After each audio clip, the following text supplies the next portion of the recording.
कथा विश्राम में पार्वती मैया कालभूषण महाराज का चरित्र सुनने को तैयार हो गई और शंकर जी महाराज कहने को तैयार हो गए। ऐसे प्रश्न व्यंग पति कीन काग सन जाय, सो सब सादर कहियऊ सुनो मन लाई। हे पार्वती, जो कुछ प्रश्न जाके गरुड़ जी महाराज ने कागभूषण जी से करे थे, उन सभी बातों को मैं तुमसे कहूंगा। और कहने के बाद आप जो है सुनो उमा मन लाई, मन लगा के सुनना। ऐसे मत सुनना जैसे आपने कुंभज ऋषि के यहाँ कथा सुनी थी, ऐसे मत सुनना। मन लगा के सुनने का कारण ये है कि गरुड़ जी को जो लीला में मोह हुआ, उस मोह के इतने कारण थे कि यदि आपने जरा भी अपने अंदर उनका असर ले लिया तो आपको भी मोह हो जाएगा कि भाई हम देख रहे हैं कि फलाने आदमी ने तो ये बात कही थी, वो तो भाई ऐसा करता है, तो उस बात के अवगुण फौरन आ जाते हैं। इसलिए सुनो उमा मन लाई, मन लगा के सुनना और ये समझ के करना कि वो भगवान राम है। इसलिए मैं जिम कथा सुनी भव मोचनी, सो प्रसंग सुन सुमुखी सुलोचनी। मैंने उस कथा को कैसे सुना, सबसे पहले तो जे सुनो तुम। और सुमुखी सुलोचनी, महिला पात्रों को तो जरा सा जो है वो मक्खनबाजी चाहिए, सुमुखी सुलोचनी तो गोस्वामी जी ने भी लगा दिया कि महादेव जी ने सुमुखी सुलोचनी कही। जबकि महादेव जी का स्वभाव सहज स्वभाव है कि वो राम कथा जब कहते हैं तो नेत्र बंद करके कहते हैं। और फिर सती मैया के पिछले जन्म के चरित्र को सुनाने लगे कि प्रथम दक्ष गए तब अवतारा, सती नाम तब रहा तुम्हारा, दक्ष यज्ञ तब भा अपमाना, तुम अति क्रोध तजे तब प्रणाम। दक्ष के घर में आप पैदा हुई थी और दक्ष ने आपका अपमान करा। आपने किसका अपमान करा वो बात नहीं कही, दक्ष ने आपका अपमान करा, तब क्रोध में आके आपने अपने शरीर का त्याग कर दिया। थोड़ी देर को ऐसा समझा कि महादेव जी वो जो है अगस्त ऋषि वाली कथा को दोबारा रिपीट करने अगर जाएं तब पार्वती के मन में बड़ा संकोच हो जाएगा, बहुत ज्यादा संकोच हो जाएगा कि लो महाराज अब ये जन्म बदल गया, फिर भी पिछले जन्म के चरित्रों को, अब मेरे गुणों को अभी तक आप बखान कर रहे हो, तो महाराज इन सब बातों को छोड़ो और अब मेरे मन में राम कथा सुनने की जो लालसा थी सो आपने तो राम कथा सुना दी, और राम कथा सुनाने के बाद में अब उनके भक्तों की कथा सुननी चाह रही हूँ। तो इसलिए महाराज शंकर जी ने कोई भी दक्ष के यहाँ जो अपमान हुआ उससे पहले की कथा को पार्वती के सामने रिपीट नहीं किया है। ममो अनुचरण कीन मखभंगा, तुमने तो देता ही दी और मेरे अनुचरों ने यज्ञ का भंग कर दिया। तब यदि सोच बहु न मंगा, जान तुम सो सकल प्रसंगा। और तुम इस प्रसंग को जानती तो हुई, क्योंकि जब जब शंकर जी ने इस प्रसंग को कहा तो सकुच सप्रेम उमा मुस्कानी, पार्वती मैया हंस दी और बड़े संकोच में पड़ गई थी। तो और आपका जो है दक्ष के यज्ञ में शरीर छोड़ के चली गई, अब हम रह गए शंकर बाबा अकेले। शंकर महाराज की संतति उनके संग कोई रहती नहीं, क्योंकि सारी संतति मानसी संतति है, इसलिए अकेले रह गए। तब क्या करें महाराज, तब एक बार महाराज शंकर जी घूमते घूमते सुंदर बनगिर सहित तरागा, कौतुक देखत फिरऊं विरागा। तब जो है ये पत्नी के संग रहने की जो बातें थी, उन बातों से मेरे चित्त में वैराग्य हो गया। शंकर जी महाराज प्रत्यक्ष रूप से मूर्तिमान वैराग्य स्वरूप है, इसमें एक पैसा पर भी संदेह नहीं है। लेकिन फिर भी तब से शिव मन भयउ विरागा। बोले भैया जी कौन सा नया वैराग्य गया? वो नया वैराग्य क्या कि जो पत्नी के संग रहने का था, उस बात में वैराग्य आ गया कि अब बिना पत्नी के रहना है।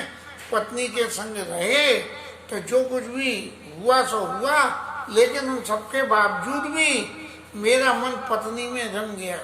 और भगवान शिव तो ऐसे हैं कि राम जी के अलावा किसी का ध्यान ही नहीं रखते हैं, ध्यान रखते नहीं है। तो ऐसी स्थिति में पत्नी की तरफ ध्यान जाने से भगवान के ध्यान में विघ्न आती है। तो तब ते शिव मन भयउ विरागा, क्या महाराज पत्नी का संग नहीं करना। लेकिन यदि इसी बात को हम थोड़ा सा और भी कहें तो एक बात होती है कि जब पार्वती जी ने तब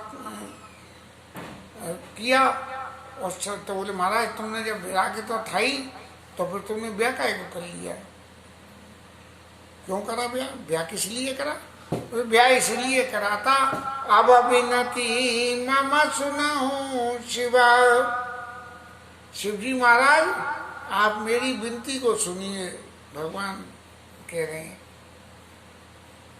जो मो पर निज ने, यदि मेरे ऊपर अपना विशिष्ट स्नेह रखते हो तो जाय ब्याह छेल जई यह मोई मांगे देव। आप जाकर शैलपुत्री का विवाह कर लो। ये भगवान ने जो है वो वरदान में शंकर जी से मांग लिया। अब शंकर जी महाराज बोले यद्यपि तदपि उचित स्नाई, ऐसा उचित तो नहीं है, क्योंकि तब ते शिव मन भयउ विरागा, पत्नी की तरफ से तो वैराग्य हो गया था। तो बोले अब जो वैराग्य पैदा हो गया पत्नी की तरफ से, तो फिर अब जाके जो है दोबारा ब्याह करके महाराज काय को इस माया के जाल में फिर फंसाओ। तो यद्यपि तदपि उचित असनाई, और नाथ बचन पुनि मेट न जाई।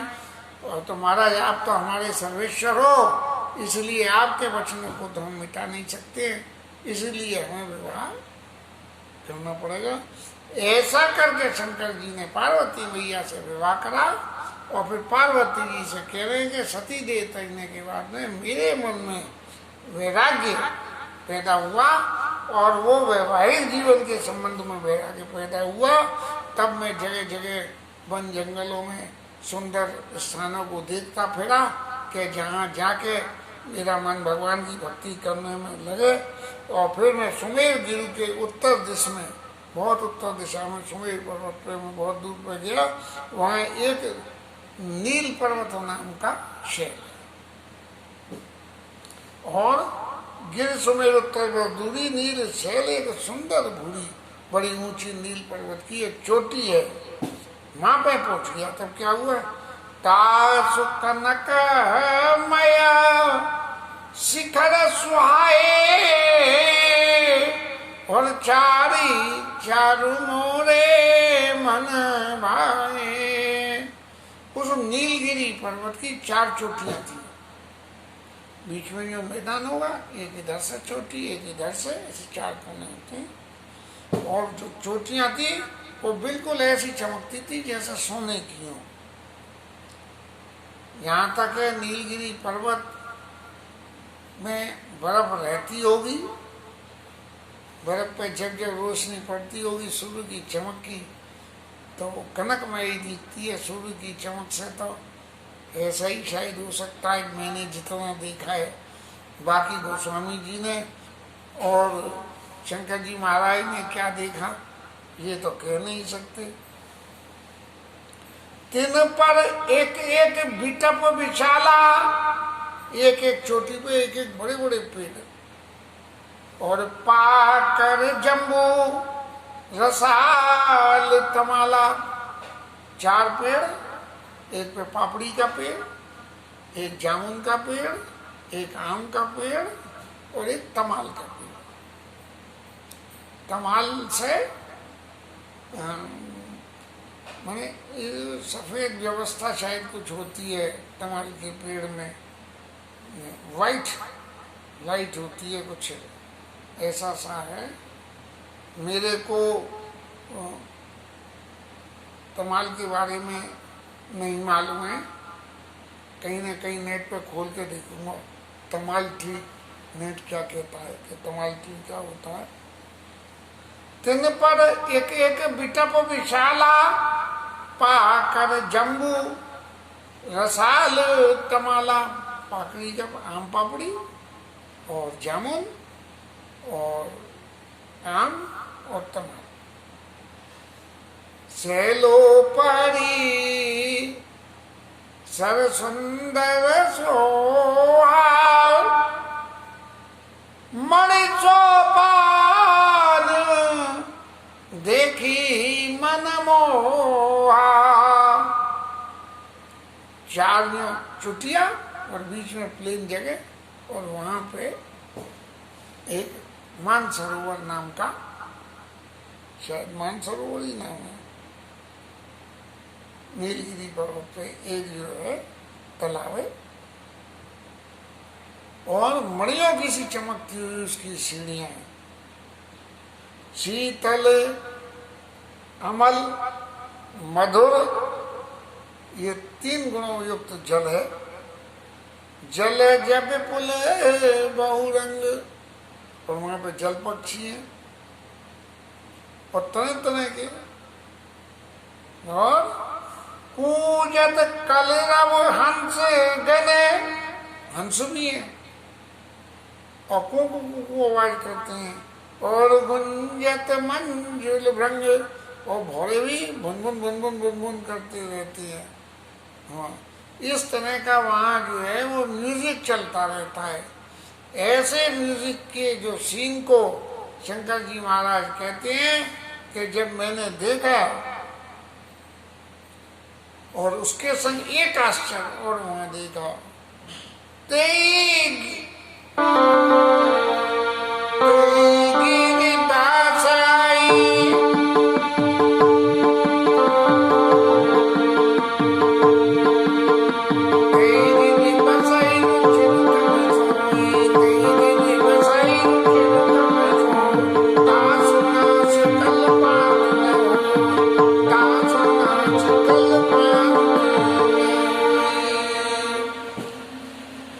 उन पेड़ों के पास में एक पक्षी बसता है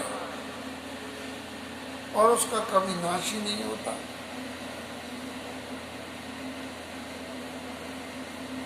उस पक्षी का कभी नाश नहीं होता। ऐसा एक पक्षी ते गिर रुचिर बसई खगसुनी, वो कागभूषणी जी महाराज वहीं बसते हैं, उनका कभी नाश नहीं होता। माया कृत गुण दोष अनेका, मोह मनोज आदि अविवेका।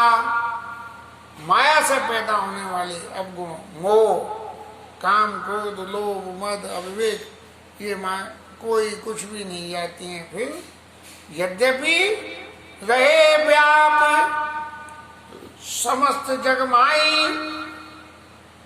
सारे संसार में व्याप्त हैं, और तेई गिरि निकट कबहू नहीं जाई।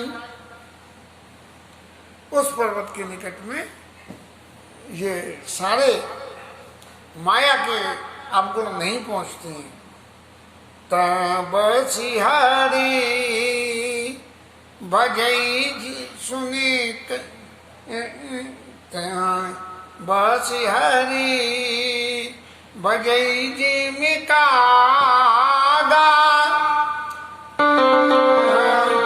सो सोना सहित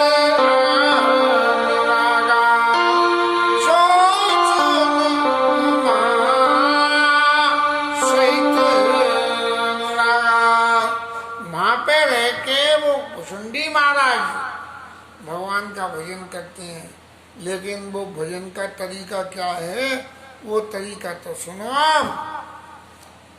लेकिन आप बड़े प्रेम से फिर शंकर जी कह रहे हैं कि कौआ महाराज और बैठ के पेड़ के नीचे भजन कर रहे हैं, सुन के फिर आपके मन में कोई भ्रम नहीं हो गया। सुने उमा सहित अनुरागा और पीपर अच्छा,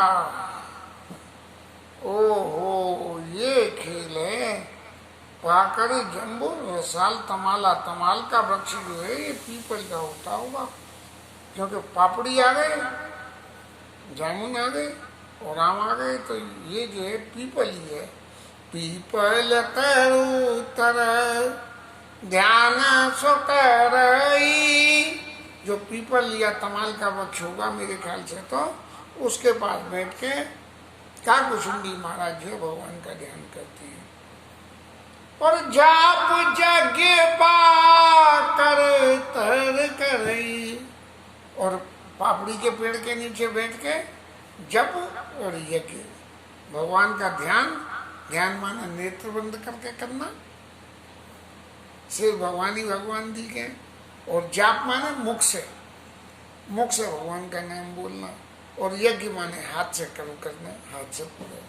जाप यज्ञ पा कर तर करई, आमुछा करी मानस पूजा, और राम के पेड़ में बैठ के मानस की, रामचरित मानस की या भगवान राम के चरित्र की पूजा करते हैं भुचुंडी महाराज। तजी हरि भजन काजू नहीं दूजा, नहीं महाराज ये 4 पेड़ हैं वो पाकर अलग है, उसके अलावा एक पीपल का पेड़ और है, ये तो उसकी 4 चुटिया हैं पेड़, लेकिन इसके अलावा पीपल और बरगद के पेड़ भी वहाँ हैं।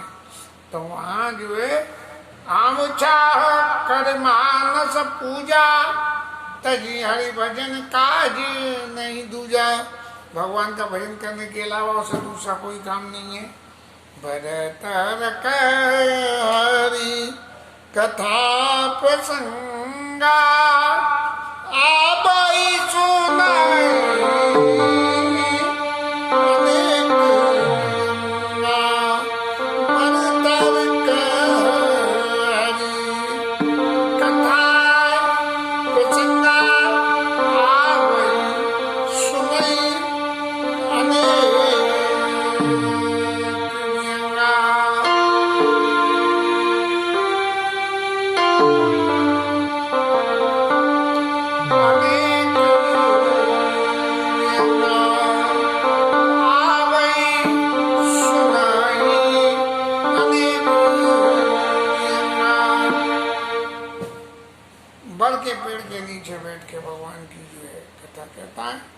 और कथा के श्रोता कौन है? पक्षी, तरह तरह के पक्षी। उन पक्षियों में चिड़िया कबूतर सभी तो होंगे, हंस भी होंगे जो वहाँ उस ताल के समीप बसते होंगे। अब सवाल सर्वज ये है कि कहने वाले पक्षी महाराज और सुनने वाले पक्षी महाराज, और कथा कौन की कह रहे हैं? कथा कह रहे हैं भगवान की। तो भैया जो सुनने वाले पक्षी और कहने वाले पक्षी ये निश्चित रूप से ही भगवान के अवतार तो होंगे ही नहीं। एक पक्षी दूसरे पक्षी से, वो भी पक्षी के जन्म में कथा सुने, ये कितना प्रैक्टिकल नहीं आता है। इसलिए शंकर जी ने पहले ही कह दी, सो सुनी उमा सहित अनुरागा, प्रेम के साथ में सुनना। जो मैं कह रहा हूँ ये असंभव बात है, फिर भी संभव होते हुए मैंने देखा है। रामचरित विचित सुहावा, रामचरित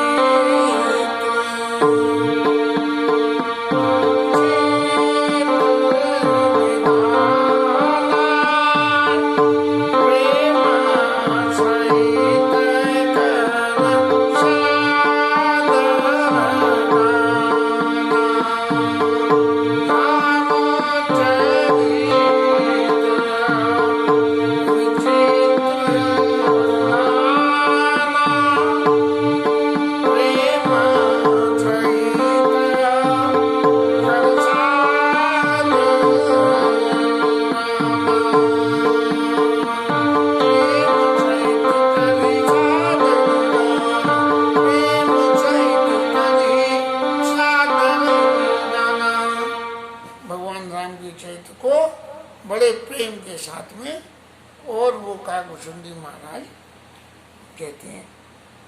और फिर जब मैं वहां गया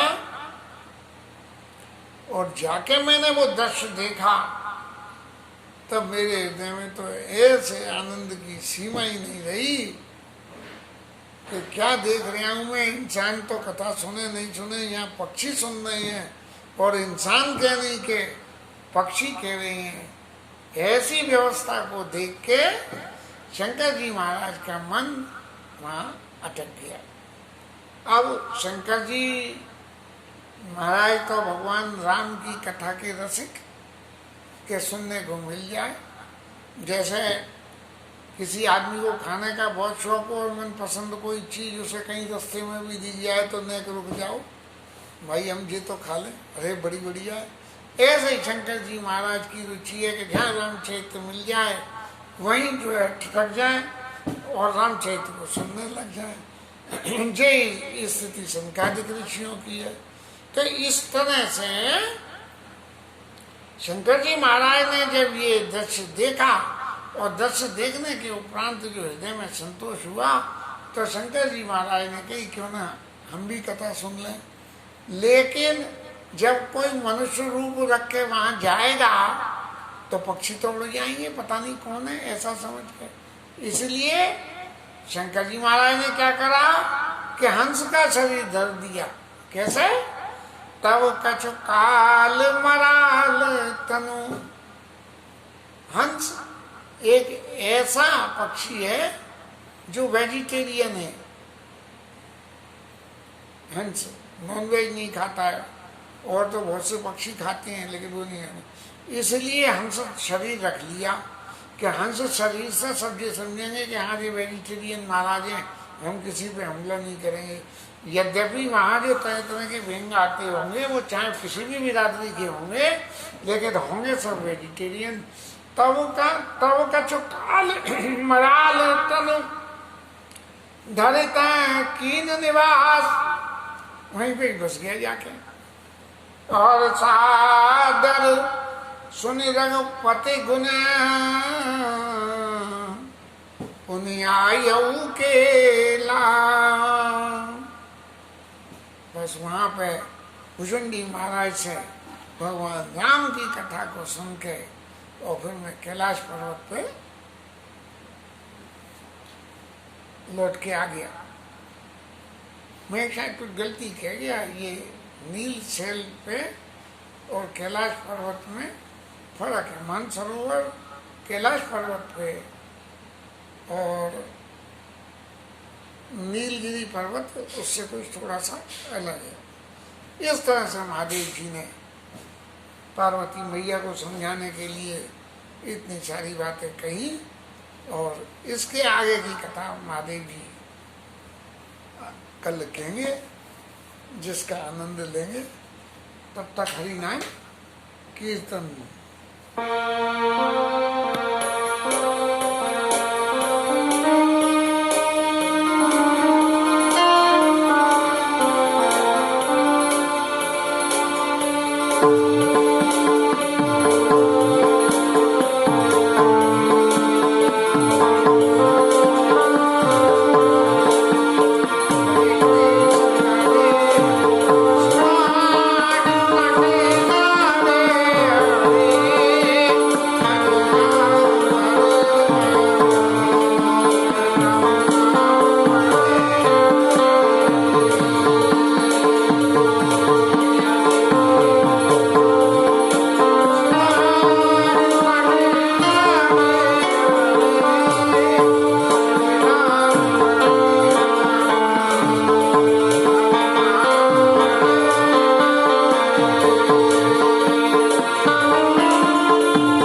पवन सुत हनुमान की जय। उमापति महादेव